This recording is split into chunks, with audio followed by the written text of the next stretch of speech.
Test, test, microphone test.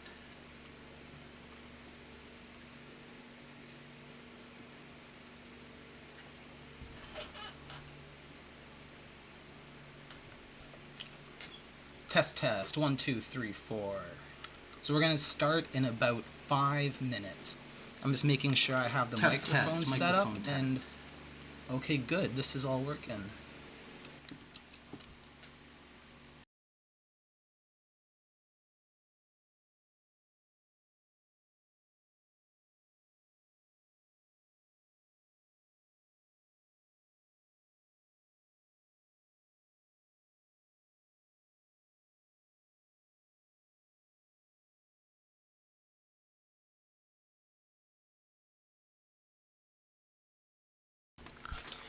Yes, you will have to push F5 to refresh the page if you guys have been waiting a long time. But this counter right now that you're looking at is live. So if you're able to see this counter counting down, then you'll be perfect. I'm just going to take a quick drink of water, and I'll be back in about 4 minutes to start this. Thank you all for being here. I'm excited to do this.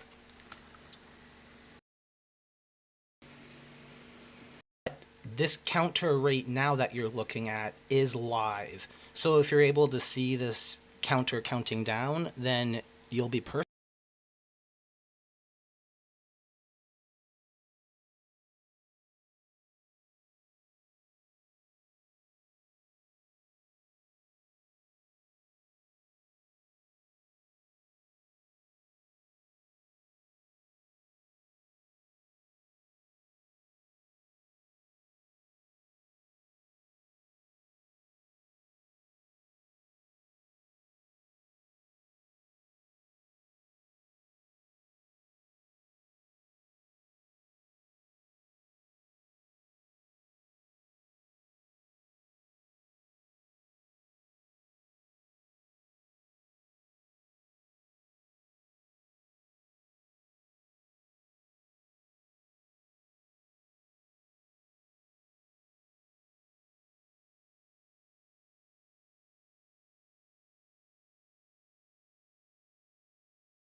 Awesome. Thank you all for joining. I am very excited to have you all here, and I'm very excited that you're also interested in my app. Now, I'm not sure how the quality of the connection's going to be. It shows that it's in yellow right now, but I'm hoping that as we continue, the audio and video quality will work out. So let me know in the chat if it's good or not. But my name is Steven. So professionally, I am a software developer, and I've been doing that my whole life. And I'm also a flat earth researcher.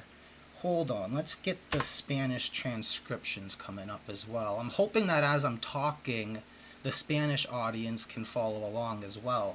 So for about 5 years now, I've been studying flat earth, and I've been researching different theories and coming up with how everything I believe would work. Now, being fortunate enough to be a software developer, I was able to start putting together a flat earth model.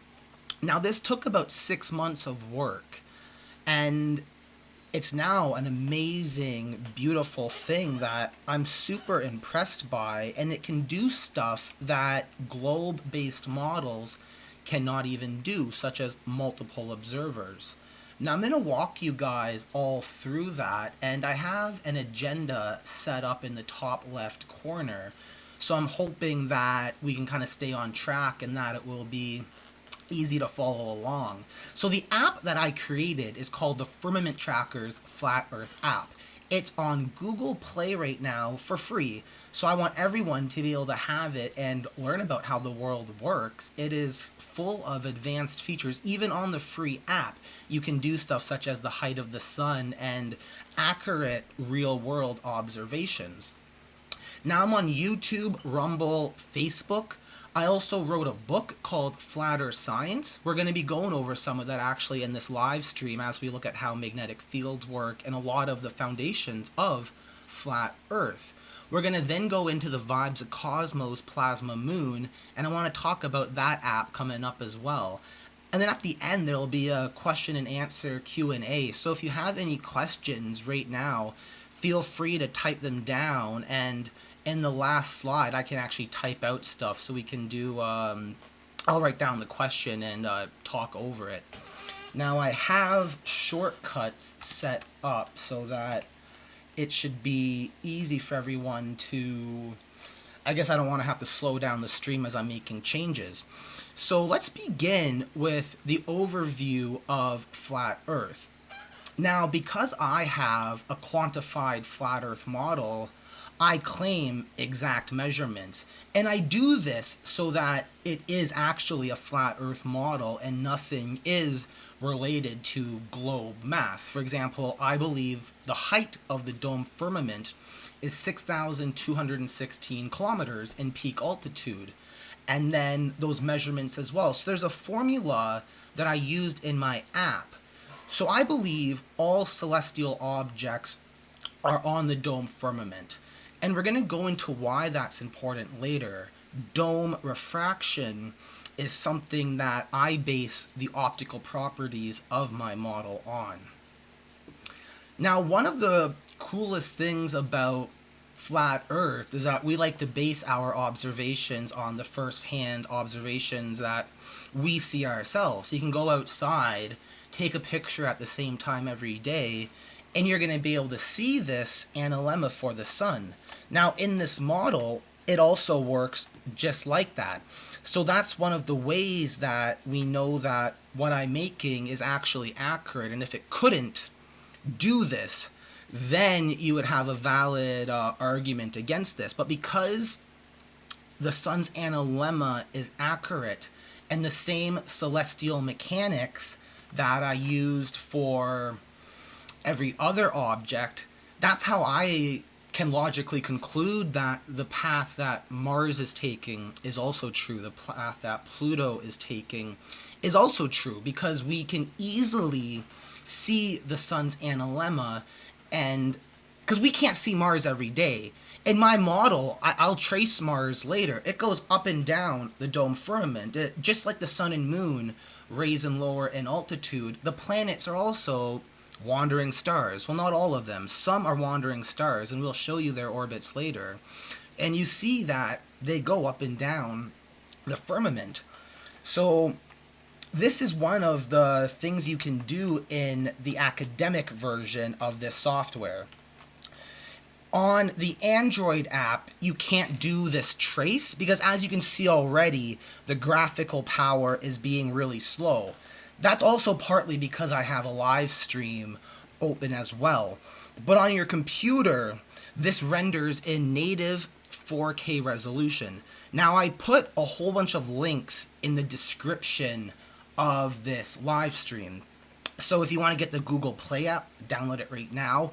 If you want to sign up for the Apple iOS beta testing, there's a link there as well. I don't have an Apple, I only have Android.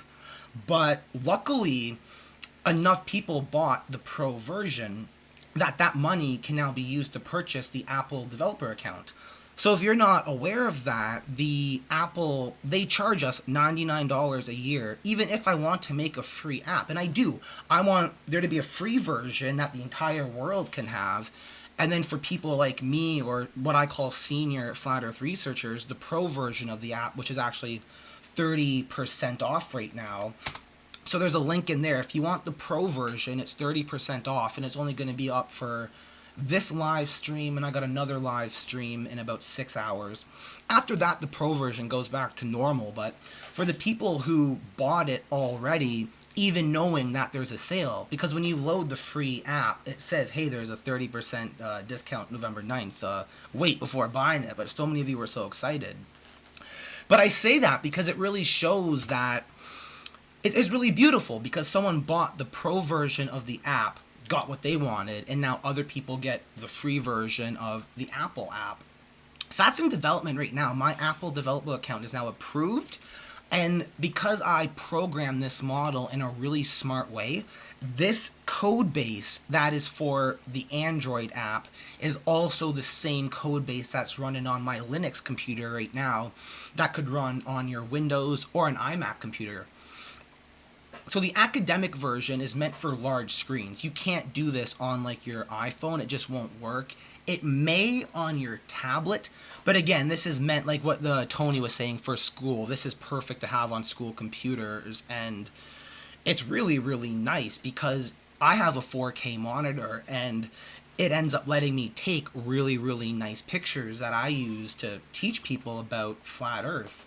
That's the main reason I made this model, because I wanted to be able to teach people a lot of the stuff that's confusing and hard. So as we're looking right here, this is the basic flat Earth model, and I'm going to now turn on the observer, because that's something that's very important, because this is not just a model of the solar system. It's a quantified astronomical model. So for your real life observations, for example, it will show me right now in Belize.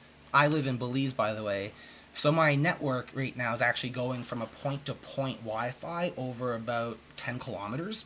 So I do apologize if the network quality or video quality is not the best. I can look into mobile data for next time. But what happens is, though, when you load my app, I did it so that we don't need GPS permission.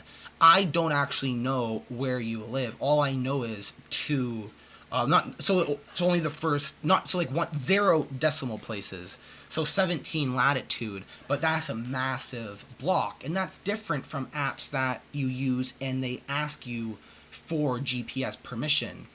My app optionally does that. But you'll see that there is, hold on, I think I can actually show you here. If you look in this bottom left-hand corner, you'll see a Wi-Fi button, and then beneath it is a location. So as some of you may or may not know, whenever you go to a website, Facebook, YouTube, any of that, your IP address shows what country you're from, and usually your city, the major city that your internet exchange would be in. So that's why coding this was very genius, because it now just works with no security necessary. So if you actually look on the Google app permissions, it is completely different from other flat Earth apps. Now, I'm not trying to say other flat earth apps are bad. They all have their purpose. Every flat earth model is based on the same concepts. What I just did is expanded upon the last 7 years of flat earth science. Now, let me check what slide we were on. So yeah, we just finished the analemma.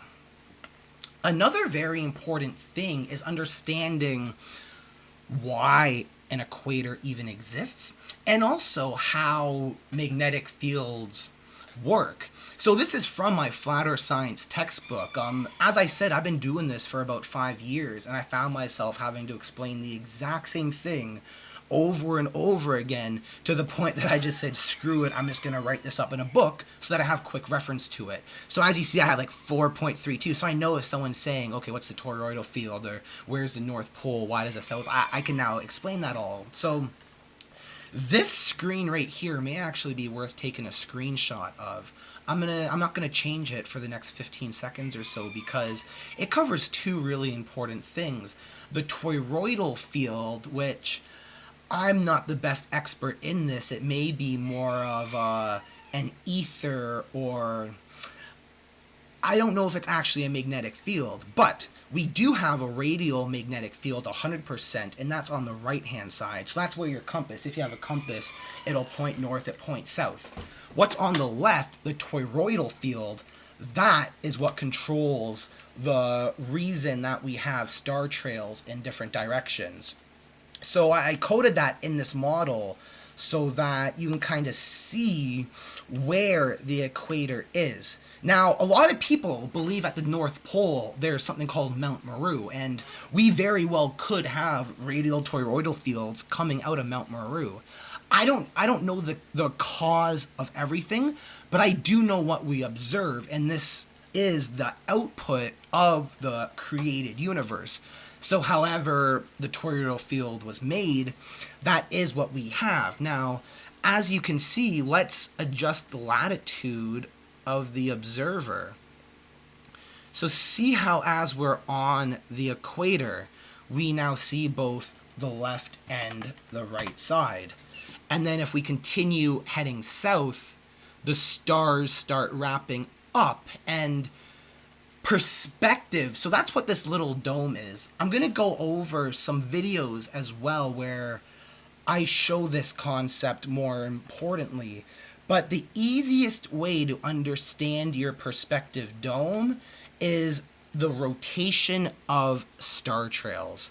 So if you look right here, you can see that we are at negative 36 degrees latitude. That means the wrapping around of star trails will be 36 degrees in altitude from your horizon. And this model lets you go into a first person view mode, and you can like look out. So if you lived, I guess we're like in Australia or New Zealand, that's what it would look like for you. And I implemented the Southern Cross. This is one of the most confusing things, and I wanted to implement it in the model. So I did. There's thousands, probably millions of stars. I didn't implement them all, but I implemented the core foundational stars that allow us to get a good understanding of the universe. And you can click on these stars as well, and they should tell you the names, like Mimosa, and we get the location of it above our flat Earth as well. And if you also see one more thing, we have the height. So that goes back to that very first image I showed where I had the height of the dome. So in my model, we have the height of everything as it is moving around our flat Earth. Now, let's go to the next slide. So magnetism, that's again kind of explained before on the flat Earth model. I'm sure you guys all understand this. It's never really been too confusing for flat Earthers to understand that, okay, the North Pole is the center, and if you walk away, there's south. Now, the infinite south poles can confuse people, but then again, I think that's important to go back to the radial magnetic field here and then take a screenshot of this page, because you can research this more on your own time. But there is such thing as infinite south poles, and that's not ridiculous at all. Now, not infinite geographic south poles. Obviously on the globe model they have like one physical geographic south pole. For us on the real life model, because we didn't wrap it around, there is no specific point that south pole. But in terms of the magnetic field where your compass points, there is infinite south poles, and that's perfectly fine.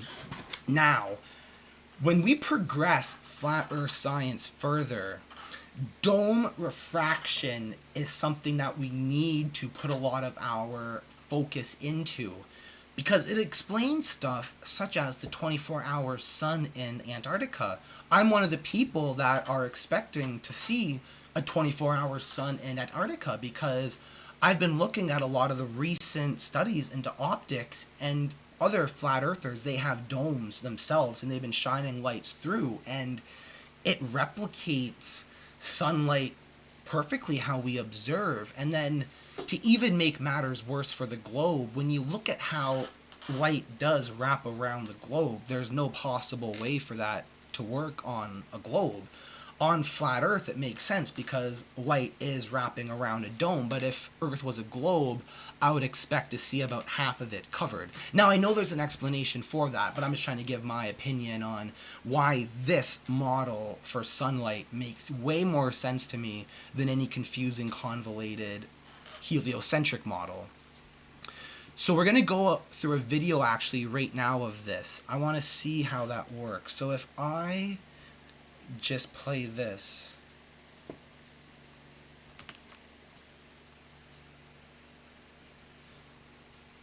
Let's go back a little bit. So you see that? I think that's really cool. I was never exposed to this until this year, and it really changed my understanding. I no longer believe that the sun is inside the firmament. It is either on the firmament or above.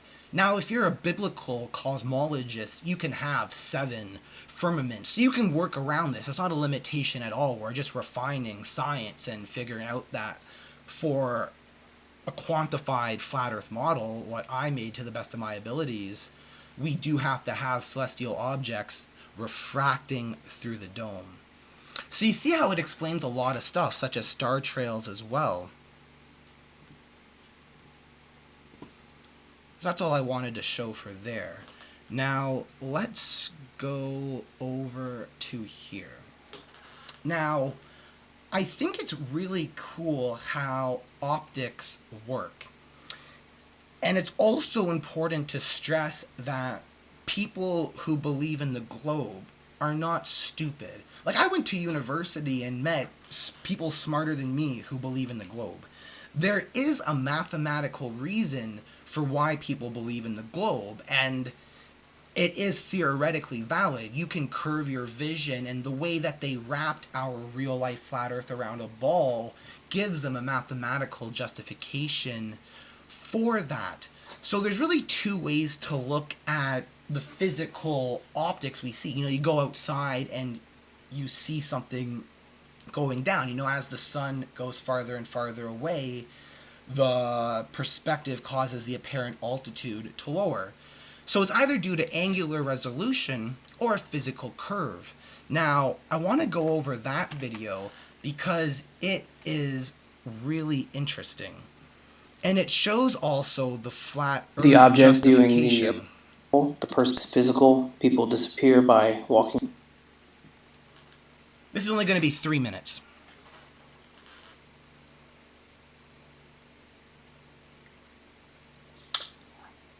I will lay out the issue from the outset. The loss of information at our horizon is either an optical phenomenon or a physical one.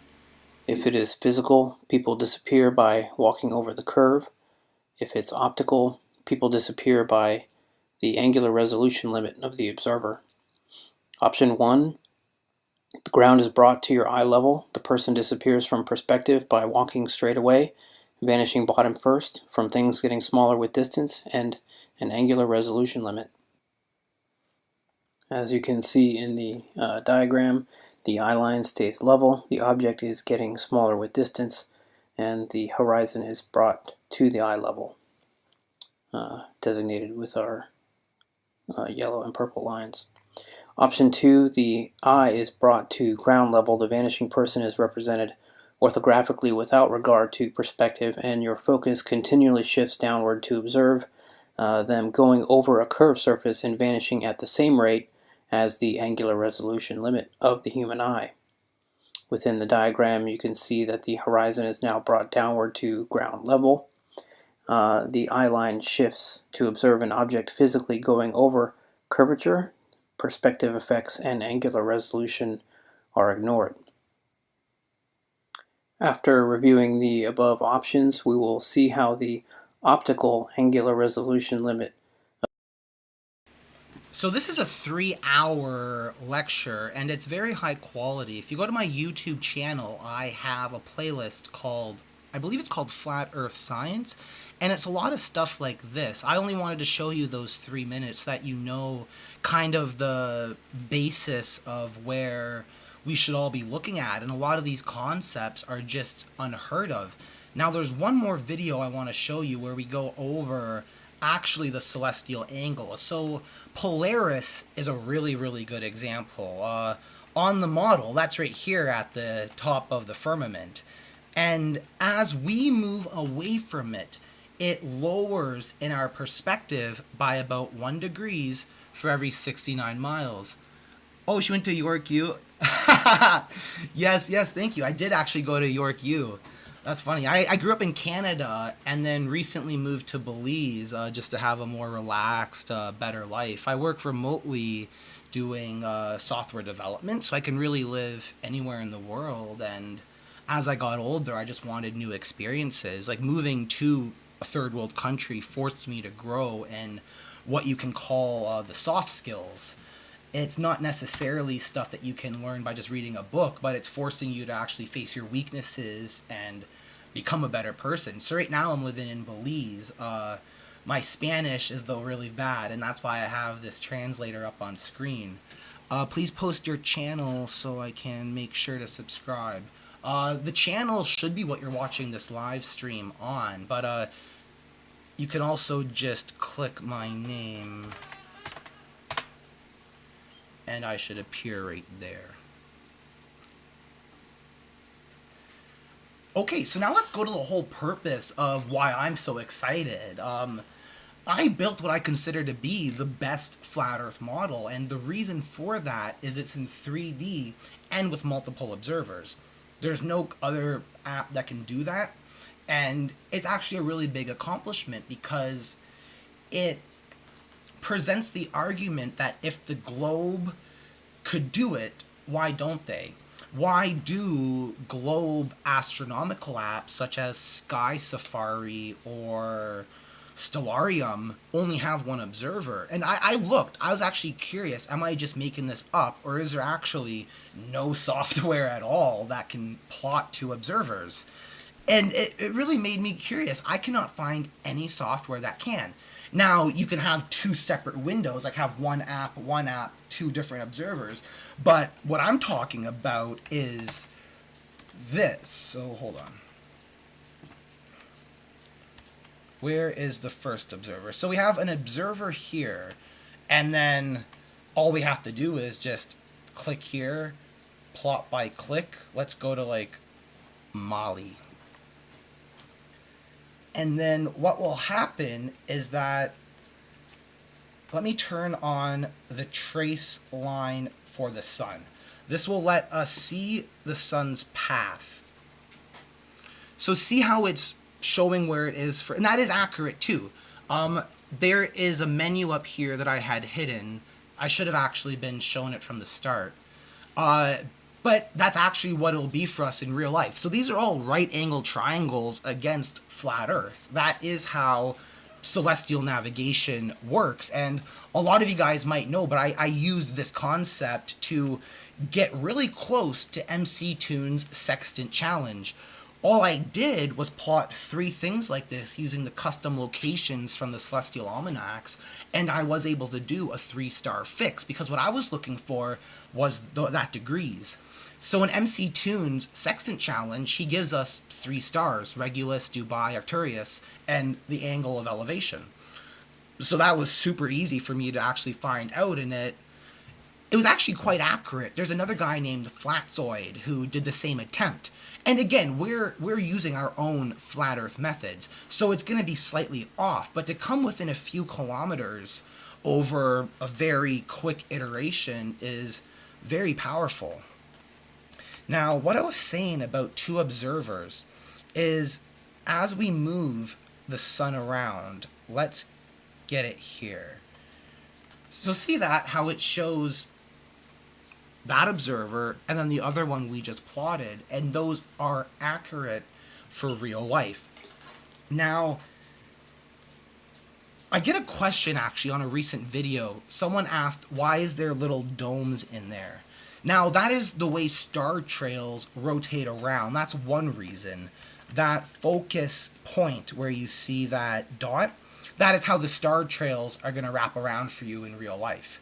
But the other reason is that we do see in a spherical field of vision, even globe models such as Stellarium, if you go to turn on the equatorial grid, you'll see it as well. Why do flat Earth have 8 billion domes over each observer?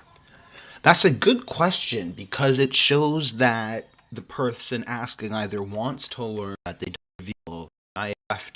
Now, in Stellarium, you can't zoom out because the globe, they're only limited to one observer. Because if you take, for example, the flat Earth model on the left-hand side and try to wrap it around a ball, you can't zoom out to show people how the world really works because the world flat with a dome over us and everything's going around. So that's why on the flat Earth model, when someone's first presented to it and they see the bird's eye view, something that the globe just cannot do, it really impresses them and they're wondering, okay, what is this? How does it work? And I can show you. It's not really that complicated. So you see how the sun here is going to be to the right of the observer. So I can go into the like exact same thing the globe does because that is your perspective field. This is how you see. And then if I look to the right, will the sun be there? And now there's just one other video where I want to give a really good example showing why this is actually true.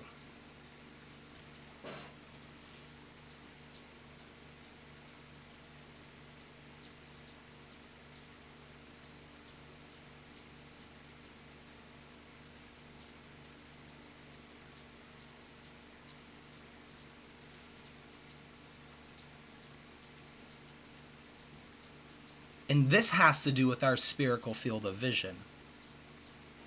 Looking up and down, we see in 0 to 90 degrees, and looking left to right, we see in 360 degrees. So seeing it like this, I think really helps explain how our perspective works.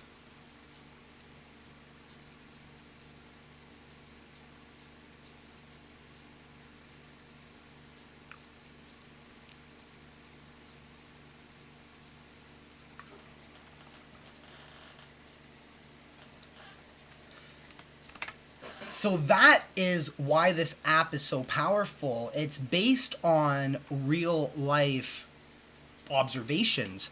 Now, I've also been accused of doing globe math, but not really. So the way this works is right ascension and declination. So in a celestial almanac, from observer-centric observations, we know that the sun will have a celestial declination of, let's say, 20 degrees in the summer, meaning it's at the top of the firmament or the top of our field of vision. And then through the celestial almanacs, we know the patterns that everything takes. So it's observer-centric and really has nothing at all to do with geometry. not even really anything to do with flat Earth or the globe. This is just people like me and you looking outside and seeing, okay, the sun's there today, it's there tomorrow. And through that, we know what I call the solar noon, also the solar zenith. This is the location where the sun will be directly above. And this is also true. You can, if you're in Brazil, look up at this time that I'm claiming, and you'll see the sun is right above you. Now, in the academic version, because there's so much more room at the top, I put in more features. So if you're on the Pro or even the free Android app, you're obviously seeing how we can't fit all that in the top. It'll be smaller. But this is one of the reasons why you might want to buy the academic version. So there's also a link for that in the description as well. I find this completely fascinating, and you can teach people really anything you want about flat Earth with this. So going over the app, there's the free version that you can all download on Google Play. We have the Pro version, which does a lot of stuff such as eclipses. Now, since we're talking about eclipses, this might actually be a good opportunity to show you how we predict eclipses in my flat Earth model. So let me clear that observer that I had.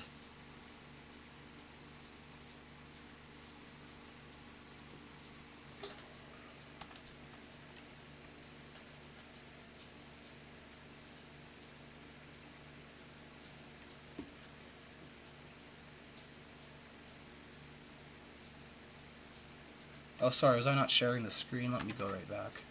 So, in the Pro and the academic version, we predict eclipses using the Saros cycle.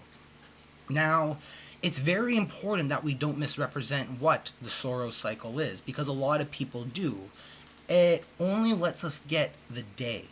Now, we can get the time, and I'm going to show you how we do that, but the Saros cycles alone, it's like every 28 years, 14 days, there's a pattern, and we know that, okay, on August 12th, there's going to be a solar eclipse. So in the flat Earth model, we can just click on that day, and it'll set it up for us. It'll just put that time forward. And this is actually accurate. You can Google solar eclipse August 12th, 2026, and that will match what I'm showing. Now let me zoom up, because with a flat Earth model, we can do something really, really cool. Now you may have been wondering what those blue and yellow orbits or rings are. Now what those are is, oh sorry, I moved over too fast. What those are is the sun and moon's projected path as it's traveling around the firmament above us. So let me get right there. Okay, that's nice. So what you'll find out, especially if you're into Eastern cosmology and you're aware of lunar nodes and how the Hindus they also did something very similar to this. There's going to be a path of intersection, and when that happens, that is how we know the exact time of the eclipse.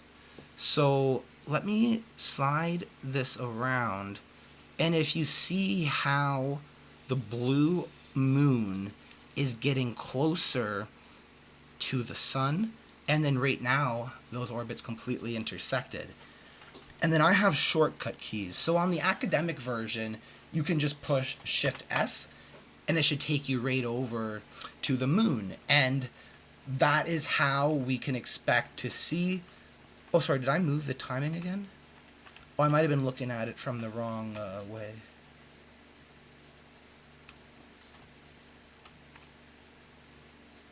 Okay, yeah.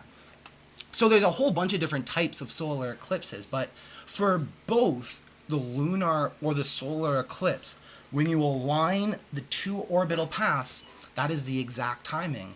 And I think that's really cool.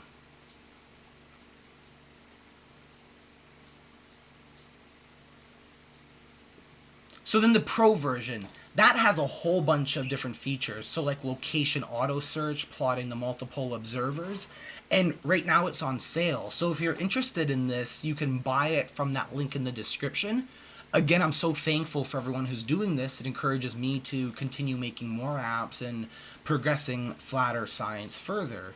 As you know, I'm not like NASA. I'm not getting 50 million a day to do this. I'm just a normal guy trying to understand how the world works and making tools that everyone should have. So the academic version is $20 and it works on iMacs, desktops, laptops, and you can do all those features I showed you, such as tracing planets, the sun's analemma, unlimited observers. It depends on your computer, your CPU, and your graphics card. How much stuff can you render? So in this, there's no limits. On the Pro app for your phone, only 2 observers. Anymore, it starts to get slow. Because you have to remember, this is not like a 3D animation like Blender or 3ds Max. This is an actual model, so every time you move, there's calculations that are happening in the background. And I also want to just go over one thing as well. A lot of you may be aware of other flat earth apps and the security not being that good. So for me, I don't even store your password. The way it works is we would use Google or Facebook, and if you're already signed in, you just click continue and it'll put you right through the app. So you're not actually making a password. I'm not storing your GPS. It is set up in like the highest standards of development possible. So what I want to do now is show a 7-minute video going over how to use the When you Flat Earth first app. load the app, it'll do a network location. So it knows that I'm in Belize. Now you can use these joysticks here to move around and then adjust your views, play around with all the settings. So you can see, I'm hoping the touch screen is showing you what I'm doing right now, and we can now adjust some of the time at the top. So see here how we're going through the days. I can touch all that stuff. I can click on the, hold on, let's turn on some of the astronomy stuff so I can see the sun. I know it's going to rise at 5:50, set at 5:20 p.m. So it's really cool. Everything's turned out really nice. Everything's performing really well. Graphics, top quality. The wandering stars and planets are real, and you can tap on them to see, okay, that's Mercury. So I know that Mercury will be kind of right behind the sun. You can have the planets menu. So right here, this is only going to show on the Pro and academic versions, and it will show what's in your perspective right now. Now remember, not all the planets are visible, but it is important to start realizing that they rotate around us once every 24 hours above us on the firmament. You can see the angle of elevation from the horizon, and you can get your compass. That's what the azimuth means. That's your compass direction. So you can start seeing planets such as Mars that are visible in the sky because they're a lot closer than we've been told. The location autocomplete search is one of the pro features. So I can type in any location such as Turk and see what comes up, click on it, and go to there. So see how my location just completely adjusted like that. And then I can now adjust the time and see everything accurately from that perspective there. Search up any location you want. So Union Glacier Camp in Antarctica is a really cool example of a place that we can go to on the flat earth model and set our prediction. So you see how we are negative 80 latitude, negative 82 longitude. So I have no Wi-Fi, no data, and I'm going to load the app. It's important that you know this works offline. So you can take it with you camping to remote places, and you'll still have the full set of features. That's awesome. So see, I'm still offline, and We can move stuff around, adjust stuff. Everything still works perfectly fine. To adjust the font size of your app, it's this A button in the bottom right corner. You can then lower the font size to something more comfortable. And same with the icon size as well. You can adjust those so that your user interface can look nice for however you want it set up. And then whenever you go to close, it will save this and then load it in the next time you start the app. Remember that the free version shows you the height of the sun. That's that button down here. So as we cycle through the months, we can see that the sun is going up and down the dome firmament. These are not numbers that I just made up. These are the actual calculations. You can even increase it day by day and see the small changes as the sun adjusts in altitude. So for people who have hypothesized that the sun is increasing and decreasing in altitude throughout the seasons, they are absolutely correct, and we can now prove it with this model. One touch will move your camera around, but 2 touches is how we can zoom in and zoom out. So let's do this and go out. See that? And then that's out, and then if we want to go in, it's like that. You notice that performance is slow. You can use this gear option down here to adjust the graphics level. So I'm going to go higher, which means it's actually going to lower it. So you see how stuff's becoming more and more blurry? So see how now it's very, very blurry. But that might be what you need. If you're on an older phone, I completely understand that, and that shouldn't stop you from being able to use this model.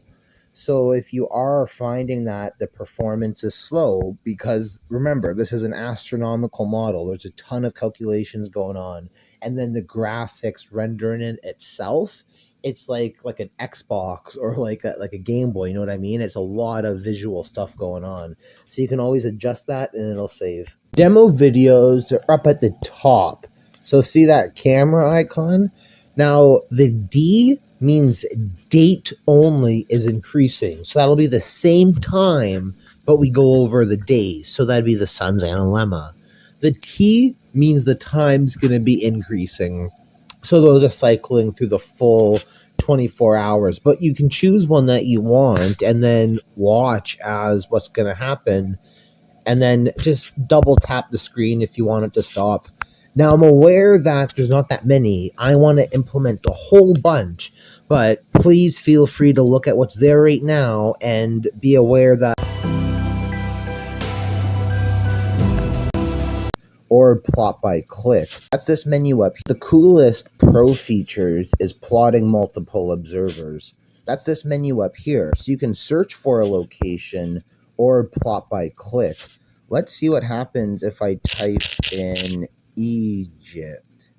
So I can now click Egypt and we'll see that a second observer has been plotted. And what's really cool is that it now shows the sun and moon for that observer. And you can do some amazing flat earth science with this. No other model can do this. And it's accurate as well. You can still adjust the dates around and see when only you will see the sun or when you both will see the moon. This is what's really cool about this model. Awesome. So I just need a minute to prepare the next screen.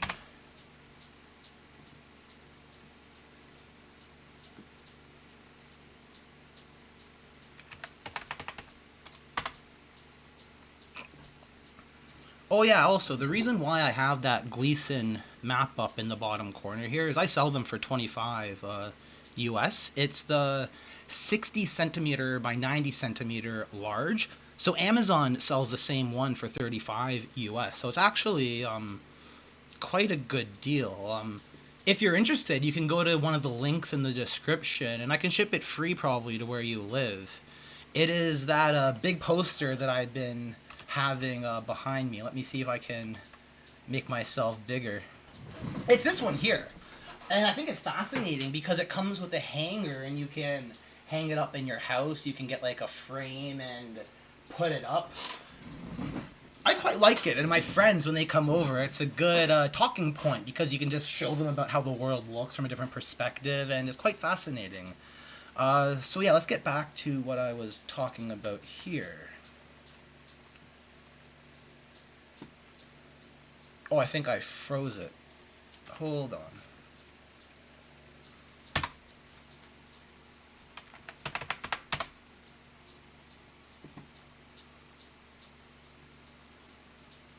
Just gotta reopen my browser.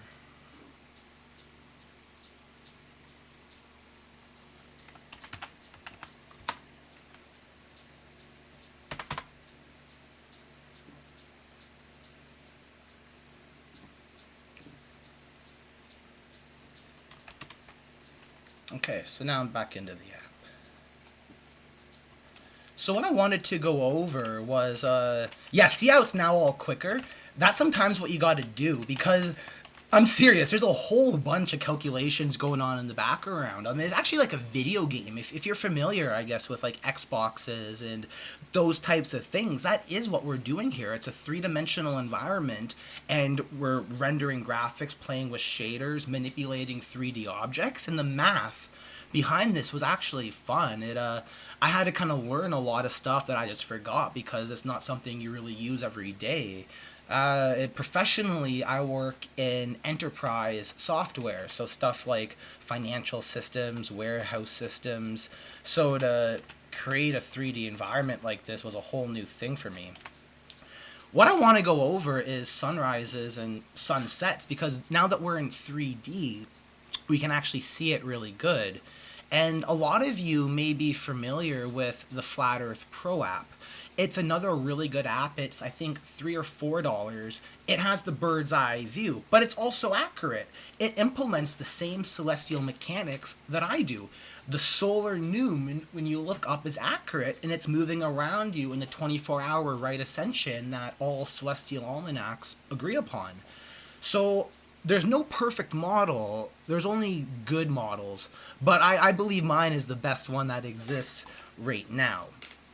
So as we look, see how we can slide the time forward?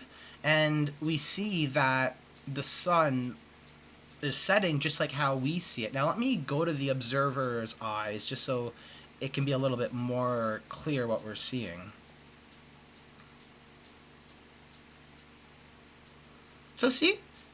So you know how globe arguments against flat Earth would be, how do you get a sunrise that actually goes down like that and cuts off halfway? It's not only altitude perspective, because as stuff gets farther away, it is going to lower. So Hello, Flat Earth researchers, debaters and debunkers. This is going to be a quick and simple demonstration of perspective, one that's pretty obvious, but one that has to be pointed out because so many people are still denying that perspective is a thing and are really trying hard not to get it.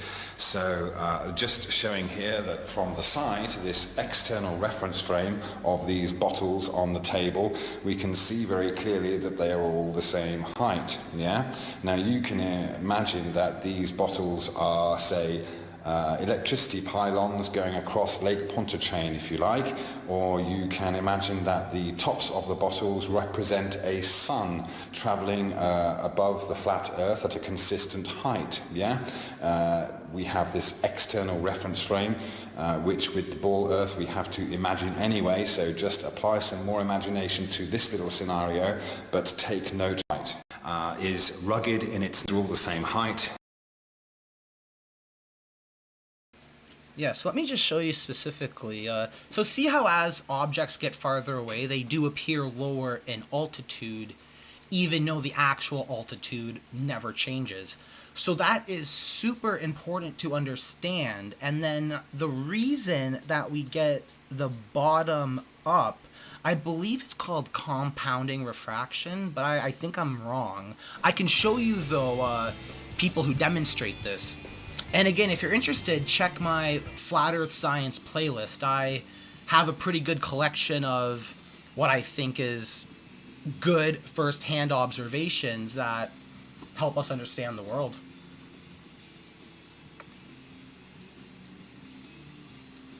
And this also has to do with the angular resolution, how we see.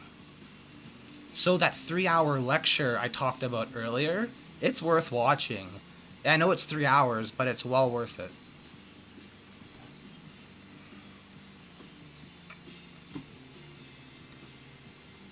So that's the physical basis for what we see. Now, as we see though, oh, let me go back. Oh, am I moving, my guy? Where am I? Oh, I was pushing the wrong keys. That's why. Let me click the network location. Or is that not here? Oh, I can just reposition it. And then let's bring the sun back over. So you see, as the sun moves away from us, as it travels around above us, the farther away it gets, it does lower in altitude. So this time I'm going to keep the sun visible as we do this. So you see how as the sun goes, it goes and goes and goes, and that matches how we understand optics. So that is one of the things that I think is really powerful about this model. We can see stuff in 3D and also go out. And it's really cool. It allows us to have a really unique understanding of the stars, the planets, and like for example, let me go to Mars. So there's a few things. I can push Shift M and I'll just be focused on Mars, and then I can like rotate around it, use all the controls and see that. But what I want to do is turn on the trace feature. So you can click on any planet, any wandering star, and there's a trace button. So then now, as it moves around, see how it's dropping little dots? Now, the difference between these dots, you can call it delta dot, shows us the speed and the rate of travel. So that's why I did that instead of lines. But let me push, I think it's just C to clear all that. Go to one of the demos like D3.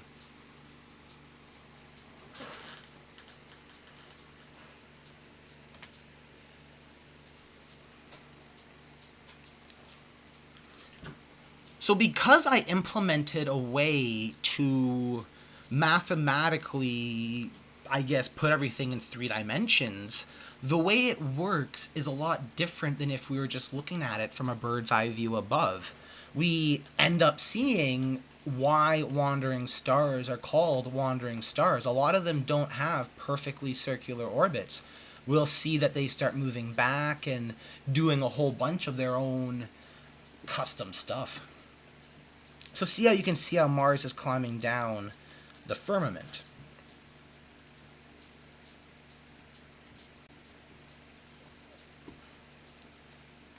Now let me clear that.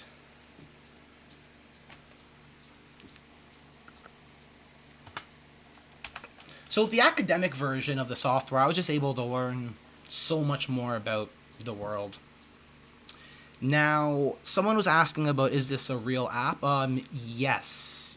You can go on the Google Play Store, search for Flat Earth Firmament or Firmament Trackers Flat Earth, and it'll come up. This is how I believe the world works. It is accurate for all observations, and I encourage you to get it, test it out, and if you like it, get the Pro. The Pro version lets you do a whole bunch of advanced features. It's on sale, 30% off for today, so get that up. Now, moving on to the 4th section of this live stream, I want to talk about the Vibes of Cosmos Plasma Moon. This is where the next focus of my research is going to be heading. Now that I've made the Gleason model, I want to extend on those first principles and build the Vibes of Cosmos app. Now, the Vibes of Cosmos model, it's based on the moon being a literal reflection of Earth, and it fixes a whole bunch of stuff such as Australia's size. So as you know, on the Gleason model, we either have to believe that Australia actually is that size, or we have to do something like an ether Lorentz transform to do length contractions as we travel through latitudes. So we have to argue a lot more stuff, where with the Vibes of Cosmos model, it just works. You look up at the moon, okay, you see the continents that we know, and it's really fascinating. So that is what I want to do for the next app, because Vibes of Cosmos is a graphics designer. He can't do what I want to do, and by making this into another app, we'll be able to see stuff such as the magnetic North Pole shift. Yeah, that's just one example. But being able to see all that stuff completely changes it. So that's going to be the next app. It's going to be very similar concepts to how the Gleason model worked, but because the celestial mechanics are so different, for example, there is going to be Polaris actually moving a little bit because we have that magnetic pole shift, as opposed to right now Polaris being at the top of the firmament. So I'm very excited about this app because, as I'm finding out, this framework in theory is becoming really popular. A lot of people are taking this more seriously, and I think this is one of the ways that flat Earth should progress.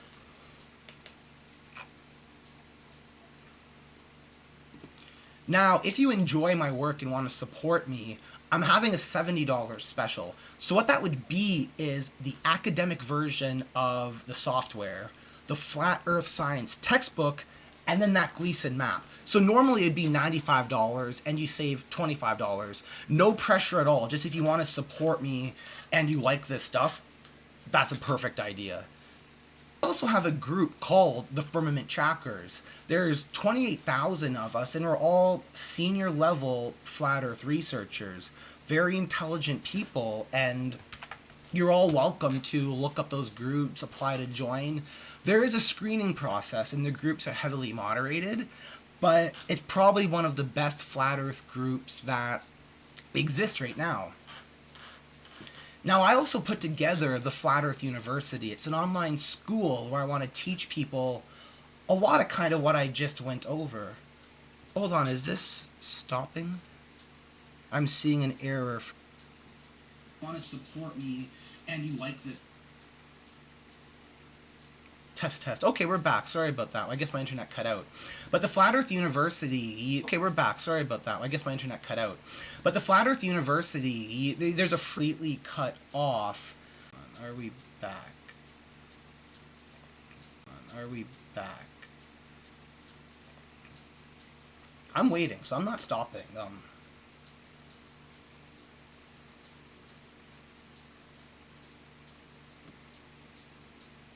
Okay, so I think we're back.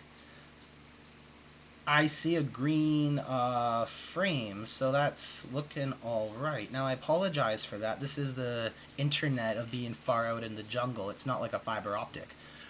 But I think we are back, and I can continue talking about the two final things I want. Is rejected is because if we're on a floating disk in space, the gravitational vectors would point towards the center of mass and nothing would work. Now, I don't think we're floating on a disk in space. I believe we're on an infinite plane. Now, if we are on an infinite plane, which is what I believe, we can have the infinite spread of mass resulting in perpendicular gravitational vectors which match what we observe in real life. I just want to make sure this live stream is still working. Let me pull it back up. Okay, good. Thank you all for still hanging around as well. But the force of gravity is not the same thing as the theories of gravity. You can reject Newton's theory of gravity, and that's perfectly fine. But there is a downwards vector, and I want to explain why I believe we do need a downwards vector, and it kind of has to do with buoyancy. So there's a hydrogen balloon that we have in that top right image. What happens is there's a buoyant force pushing up and a gravitational force, if you believe in it, pushing down. The net force we use to figure out how fast it's going. So I'll tell you why I believe in gravity, and you don't have to accept this, but when I got a hydrogen balloon and released it, you can use an accelerometer to know how fast it's going to go. Now, you can also calculate how fast it's going to go as well. You know that F equals ma, it's one of the force laws. So if F equals ma, that would mean the acceleration is the force divided by the mass. So the mass, that's just the density times the liters. So up here it's 0.089. 0.089 times 4. Actually, no, that doesn't look right. Did I do too many zeros? Okay, yeah. So about 0.35 kilograms. So let me just go here to show you. I set it up so that I should have a workspace where I can type and do some notes.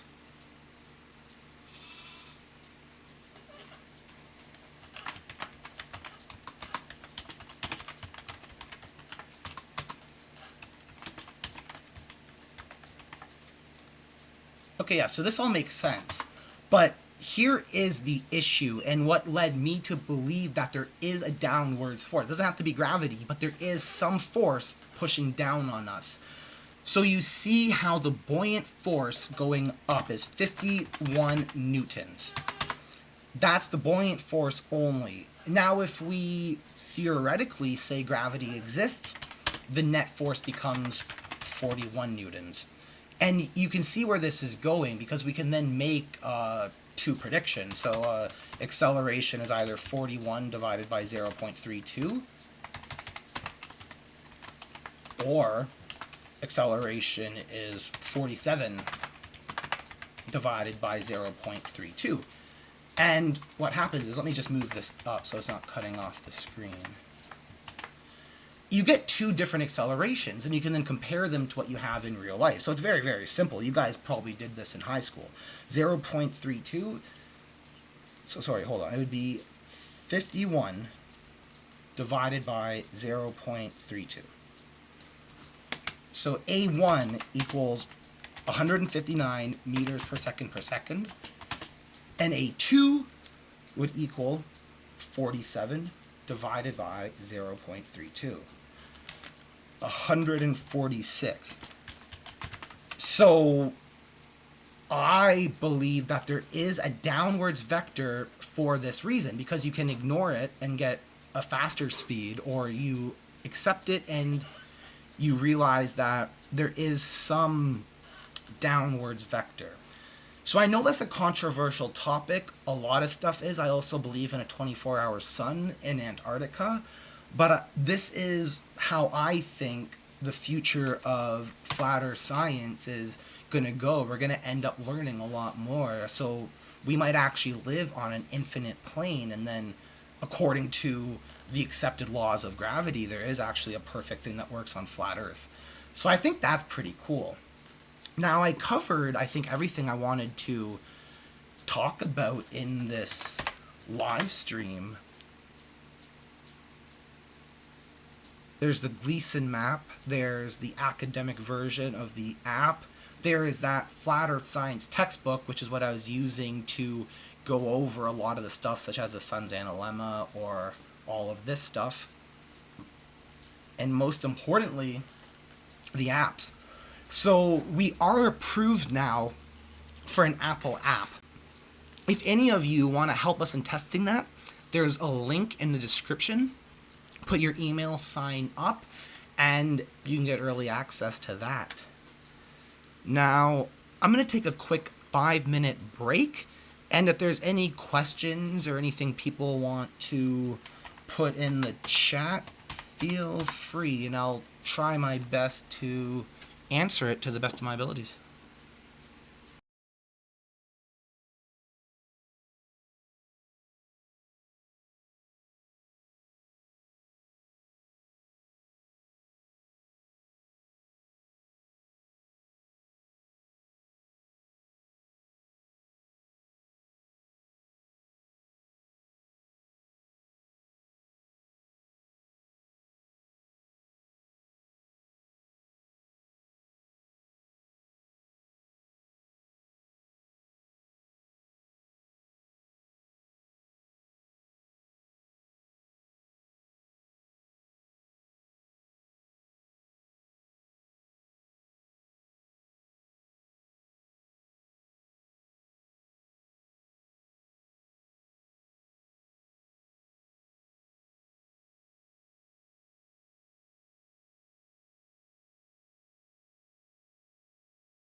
Okay, I'm back. Let me get the Spanish transcriptions going. So yeah, thank you all for attending. Now I'm new to a lot of the social media, such as TikTok, X. I've used Twitter before, but for me it's always been Facebook and YouTube. Now the reason I like Rumble is that they actually pay you for ads from day one. So even though my Rumble channel is small, I've already made $10, and that's really motivation to make more videos. But I'm also on YouTube as well. Yeah, Rory, and good question. So, the map that I made is an image file. Oh, I'm still focused on Mars. Let me unfocus. And then... So this is an image file. As you can see here, I did stuff such as marking the 60 degrees south Antarctica restricted zone, so you know like if you're going too far or not. But yes, I could, if you're talking about maps themselves, I could, but the map designer would have had to make it accurate. So to give you an example, like as I put my latitude to 0 degrees, the observer actually goes like exactly on the equator. If I just got a random map, I don't know if that would work, but yes, there's no real reason why not. And then for stuff such as like the dome, I could put like more nicer graphics on the dome so that right now in this specific view, if you're looking up, instead of just seeing like a purple empty void, you could have like a black background or a blue. So that's one of the really cool things that I want to make sure you all know. I coded this myself, and because I actually use it every day, I am iterating over it and adding more and more features. So this is a long-term project. If you go to the App Store, we're on version 1.5.5 for the free app and 1.9.5 for the Pro. But you're going to see that's going to change in the next coming months because there's tons of ideas and just little stuff. Now, one thing about the academic version that I actually forgot to tell you guys about because there's so much that you can do. Let's go to the bird's eye view.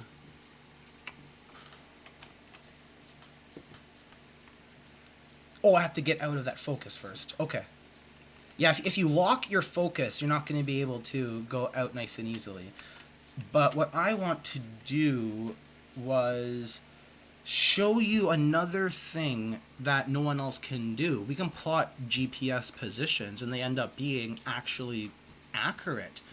So in the Firmament Trackers group, we have a really fun, almost monthly, we haven't done it for a while, but like 30 of us will all go outside, take a picture of the moon at the same time, and then upload all those photos and let everyone know like their city.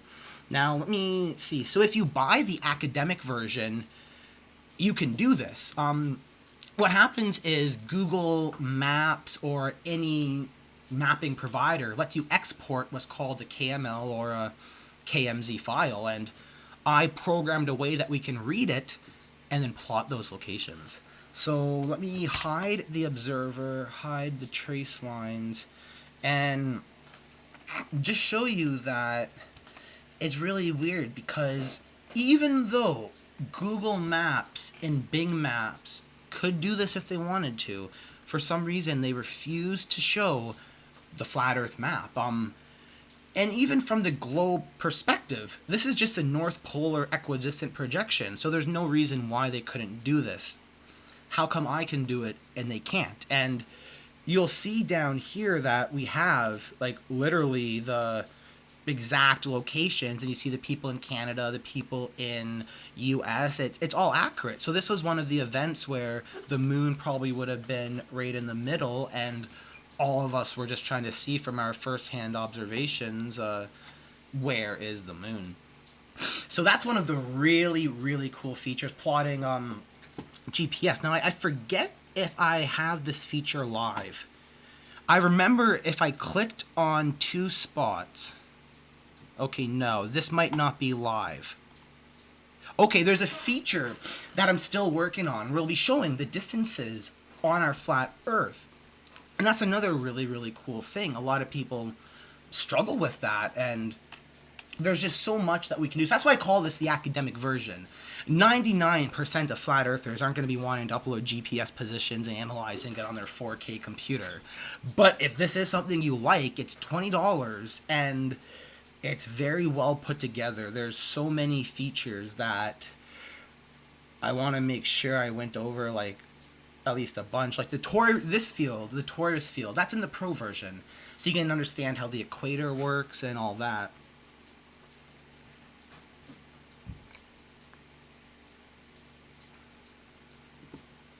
Yeah, I think that's the core features. And you can also just search for locations as well and plot those black dots. So I think that's really, really cool. No one has ever done that before. So it's not just the multiple observers. It is also the ability to now have accurate GPSing.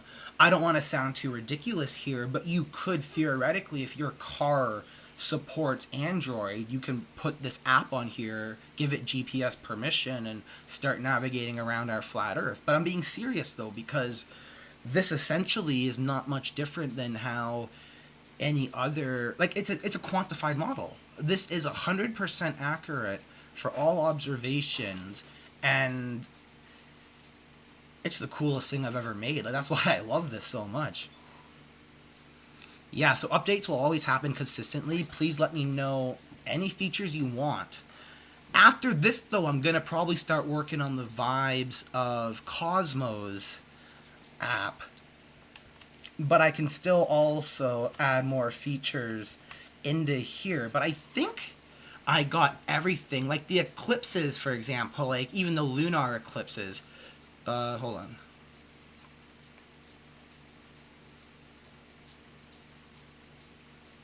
When you click on it, it should take you... Okay, yeah, it set it up.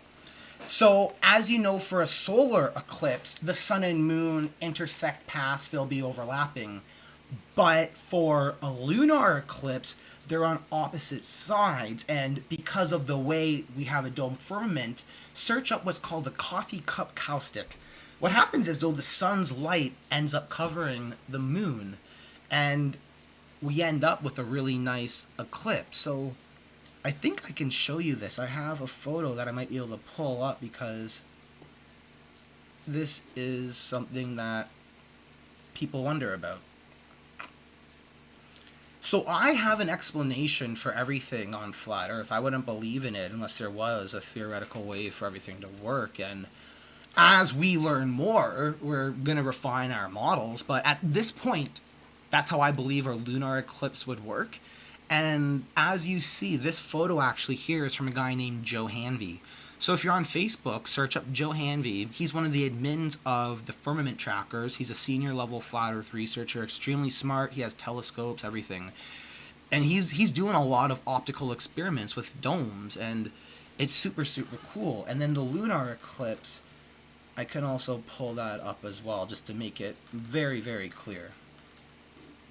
Because a lot of people say they don't know. I've watched flat Earth debates where someone says they don't know, but why don't you know? It's not too hard to find this stuff out, but the sun and moon intersect and we get the solar eclipse.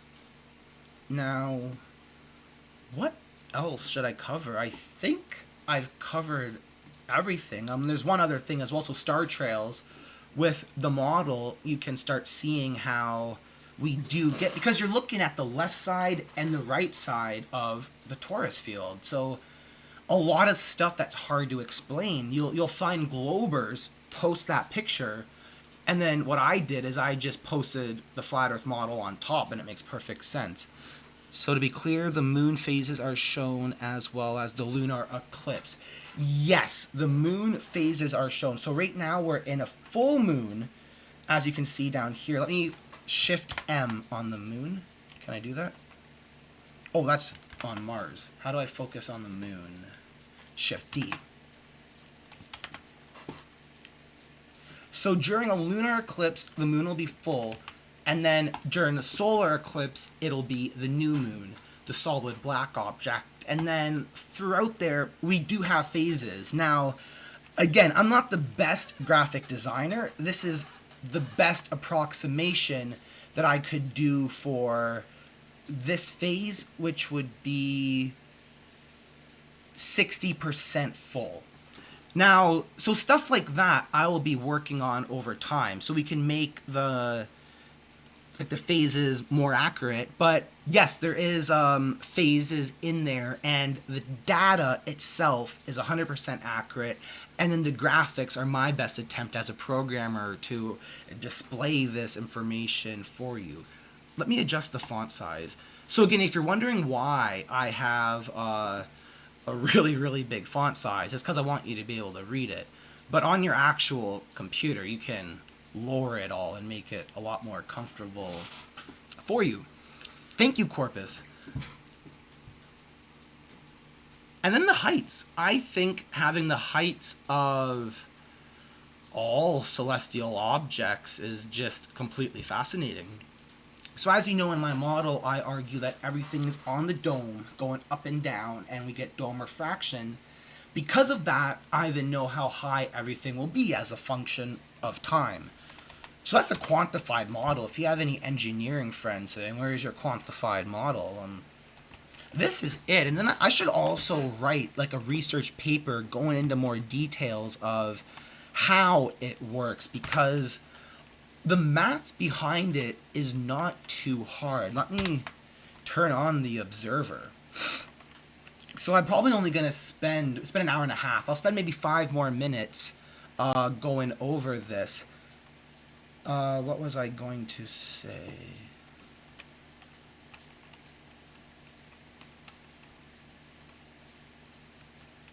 Hold on, let me just get it so it's no longer slow.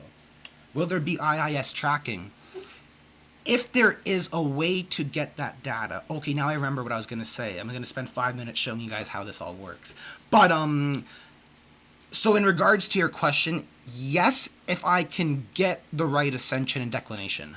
So the way I built this model is through celestial almanacs, and let me give a very good example of what I'm talking about here. Oh, I'm going up. Let me go down. So because the flat Earth model was made from wrapping the... because the globe was made from wrapping the flat Earth around a ball, something called declination. So this is not a term that I'm making up. This is a core concept of celestial mechanics. But once we get a flat Earth model doing this, and this is accurate too, because you can look up and see the solar noon. So again, I want you to be very clear that I didn't just make this up. It's not like a 3D animation that I choose where stuff goes. There's an input and there's infinite output. So there's stuff that can happen that I don't even know because I haven't seen it yet. But let me go over declination. So you'll be able to see that on the left-hand side here, but it's going to be very small. Right now, we are in January, and the sun has a celestial declination of negative 22 degrees. What that means is that it's on the bottom half of the dome firmament. The top of the dome firmament has a declination of 90 degrees. So if you see Polaris, it's about 89 or 90 degrees because it's right at the top of if we were under there looking up.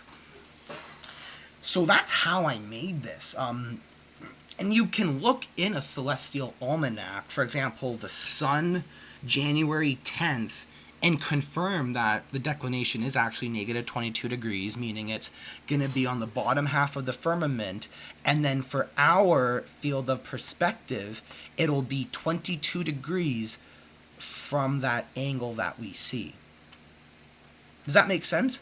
So from that point on the left, looking up, that would be 22 degrees. And then as we move around, it was just what I said earlier. Light seems to bend at about 1 degree for every 69 miles, regardless of whether you believe in a globe or not. Those were those 2 options that I went over about angular resolution or physical curve. So no matter what model you believe in, everything is working like this. And it's really, really cool. So I think what I'll do is actually publish a paper going into how we do this. Obviously not revealing my code because that's my app, but I can explain mathematically how to, for example, at any plot of location, get exactly what's on screen. It's really, really cool. So in the academic version, you can see right ascension and declination. Now, Right ascension, I mentioned a whole bunch of times, but never actually told you what that is. So right now, the sun has a right ascension of 19 hours. Now again, this is astronomers. I'm not making this up. They measure right ascension in 24 hours because everything's moving around us on the dome firmament once a day, once every 24 hours. So when you learn about celestial mechanics, you start becoming kind of convinced beyond a reasonable doubt that, okay, the Earth is flat, and all they really did was just wrap it around a ball. That's why the globe model is accurate for a lot of stuff, but you just can't do what flat Earth models can do. You'll never be able to plot multiple observers, and there's so many limitations to the globe model. But sorry. So right ascension. Let me actually show you that. Right now it is 19 hours. Let me move it over here. The right ascension. Oh, I might have to do a big movement.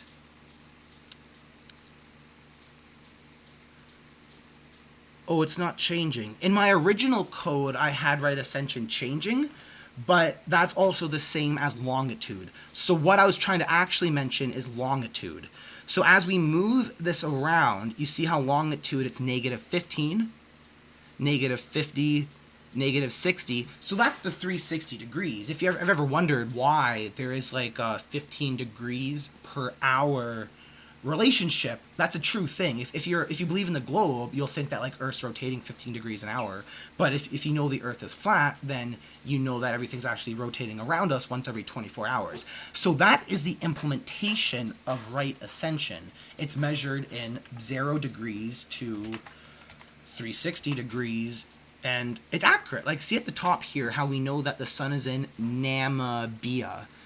That was the last known location. So right now it's over the ocean. It might not actually detect it, but as we're moving the sun around, the app will be trying to check if there's a location that it's above. And I think that's really, really cool. You get the longitude, latitude, just so much information. So yeah, have I covered everything? So there's going to be another live stream in less than 3 hours. So in about 2.5 hours. Oh, actually, no, sorry. I was thinking at 6 p.m. It's 8 p.m. I got confused. So it's almost 4. We have like 4.5 hours. So if you guys want to join back, feel free to join back. If you end up having any more questions, we can go over that. Thank you all for joining. I find it completely insane that 43 people decided to show up to hear what I have to say about Flat Earth and learn about the Flat Earth model. So get the free app no matter what. Someone, I think it was Tony, who asked about the Pro sale. The 30% off sale, I set it for November 8th to November 10th. So tomorrow you can probably still get it. But if you are looking, I think you mentioned you might want the academic version. I know for iOS users, I'm giving them a free pro copy if they buy the academic version. So since you're watching this live stream, I can like personally tell you that there can be a special offer for you. So if you use the payment link to buy the academic version, I'm going to add, I guess, like an extra field in there. Just say you watch it on the live stream or put your name Tony, or if your email is Tony, because then I can give you a free promo code to just download the Pro Android app. So yeah, if the academic version is what you want for 20, get that, and then you'll also get the Android Pro. And same for iOS people as well. If you want to get the academic version, I will... Oh, actually, yes, there is a checkbox. There's a checkbox that says, do you want the free iOS? If you check that and use like an email that starts with Tony, then we can get you that $20 academic and the free Pro app. Oh yeah, not the Christmas sale. The Christmas is something else. That's only if you want like the map and the book. The Christmas sale is everything that I've put together. Hold on, let me just see. Do I even... Where's that slide?